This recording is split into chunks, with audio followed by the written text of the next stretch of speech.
lively coming out. They be wondering what we talking about. Wow. Salute, salute, salute, salute, salute, YouTube. What it is, what's happening? Hey, man, real quick video before I get out y'all way. Before I start my video, man. Oh, just waking up. And I just got something in the mail. Check it out, check it out. Already opened that joint up. Yeah, nothing major. Just a little something, something. A little appetizer, amuse-bouche. Wow. You dig? That Perriellis 360 red. Hey, man. And it was prime too, so I got it in a short amount of time. Hey. You know what I'm saying? Just a little something, something. Check that out. If y'all don't know nothing about that Perriellis red, it's a nice fragrance. The price is decent. The price is right. It's on Amazon Prime, and it don't take a lot of time. It's just one of those little, you know what I'm saying, go-to day-to-day after work or after a workout type of colognes that you can spray on and still smell good while you do what you got to do. Man, I was thinking last night, has the regression of Errol Spence caused me to have concern in his fight against Pac-Man, Manny Pacquiao? Because I'm going to tell you like this. 2 years ago, this conversation would have never existed, period, point blank. I thought that Errol Spence was on a path of destruction where he would be unstoppable, like a steamroller, just plowing over competition. And something just changed. After Ocampo, look how he looked when he weighed in for Ocampo. That version of Errol Spence, I said, is on point. Period, point blank. That's an unstoppable welterweight. When I seen him in his preparation for Mikey Garcia, and look at this weigh-in right here.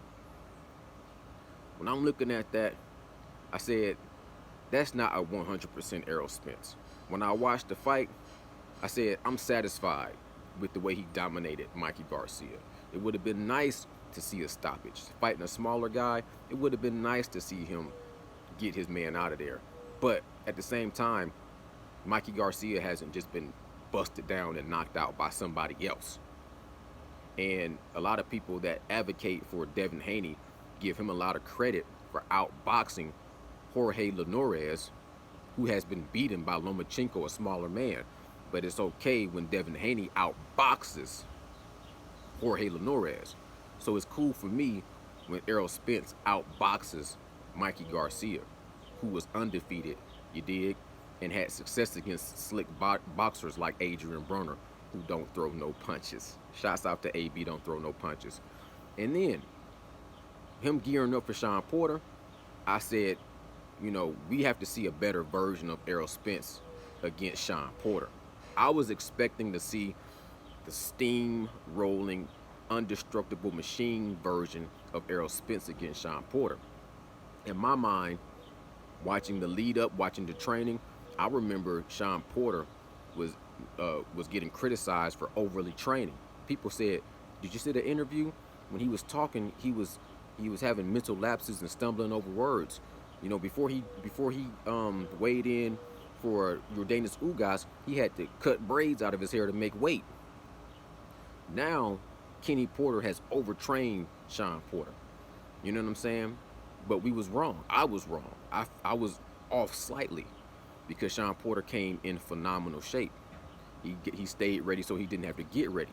Kenny Porter would say, you see how Errol Spence's face balloons up and then sucks back down? It's because he's not being disciplined throughout the whole entire year after a fight. And that was the case. We seen Errol Spence, bulk up a little bit past his, over his frame, closer to 190, and he had to put in more work. He had to do pretty much a fat camp. But we seen him tighten up, get in shape, and come in there for Sean Porter and have a great performance. You know what I'm saying? It was back and forth, action-packed fight that, ultimately led to a 11th round knockdown that seized the moment that edged out the fight for Errol Spence. Okay, cool. Then we know he had this car accident. To me, I always said the car accident plus the pandemic was the best thing for Errol Spence. Errol Spence cannot, absolutely not hold his alcohol. And he should stay so far away from anything that's going to do damage to his body and his mind. And he's just not a type of person that can hold his alcohol. After Sean Porter fight, he don't have the right people around him. Derek James is very, very like, you know what I'm saying, you still a grown man, you still gonna do what you gonna do. Just be back in the gym in 2 weeks. You dig? And that's how you're supposed to be. But at the same time, Errol Spence has to take self-responsibility. After a tough fight like you had with Sean Porter, after a tough camp, a fat camp, you lost weight real fast, you looked emaciated, you know what I'm saying, going into the weigh-in. You didn't rehydrate up 100%. You had a tough fight. That night, you should have, after the fight, you should have went home for 2 weeks and relaxed and rehealed and rehydrated. Not go out and try to hang and celebrate and even have one shot, because muscle don't hold in alcohol, and it don't soak in and absorb alcohol the same way as fat does. When you that lean and that, then your body is healing itself from a fight and from a camp, and you drink, you look 3 times as faded as an average person that's out there kicking it every weekend.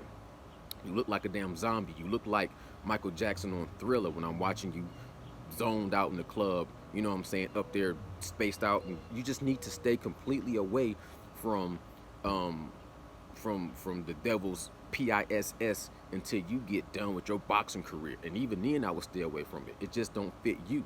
It's not cohesive with your personality. I don't advise anyone to drink, honestly, but if you can't hold it and you can't do it casually, or you lose your cool, or you change Dr. Jekyll and Mr. Hyde, you need to stay away from it anyways. Don't want to make this video too long. The accident saved his life. The pandemic gave him time to completely reheal. He came in there and he took care of business with Danny Garcia. Some people say, you know, he looked good. He didn't look like the old. We've seen glimpses of the old Errol Spence, but he's still not 100%. Now he's going to fight Manny Pacquiao. Manny Pacquiao, in his later part of his life, has been very great and meticulous at picking guys when they're not completely 100%. He's seen AB wasn't the same AB after Marcus Maidana. He's seen that Keith Thurman wasn't the same Keith Thurman after the time off and how shitty he looked against Jose Zito Lopez. Perfect timing. Manny Pacquiao took advantage of that because he's a veteran with the seasonal tactics to say, young boy, you slipping. Young boy, you ain't prepared. Young boy, I'm finna catch you while you got your pants down because you think this is a game and I know this is a lifestyle. And he might be doing the same thing with Errol Spence. Because he's seen after Mikey Garcia and Errol Spence, Manny Pacquiao kind of was like, nah, I'm good. I'll fight, but I'm good on this fight. You looking good right now. But he's seen what he did against Sean Porter, and he's seen what he did against Danny Garcia. He watched the weigh-ins. He's seen how you've been taking care of yourself. You might be ripe for the picking in Manny Pacquiao's eyes. Cause of my concern that I didn't think I would ever have. Errol Spence, to me nowadays, him trying to stay down to that welterweight, it looks different. But he looks good. Manny Pacquiao is a little older. This should be a good fight. We'll see what happens. Like I said, I'm pretty much neutral to a certain extent. Like I said, I lean towards Errol Spence, but I have nothing but ultimate respect for Manny Pacquiao and let the best man win. I hope to see the best version of both fighters. You dig? Nocturnal Thoughts. I'm signing out. Bow.